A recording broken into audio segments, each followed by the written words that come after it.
What's the meaning of covenant?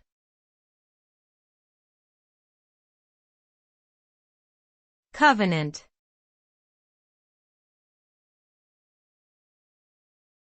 Covenant.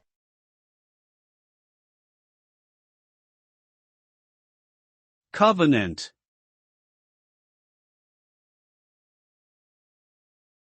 Covenant.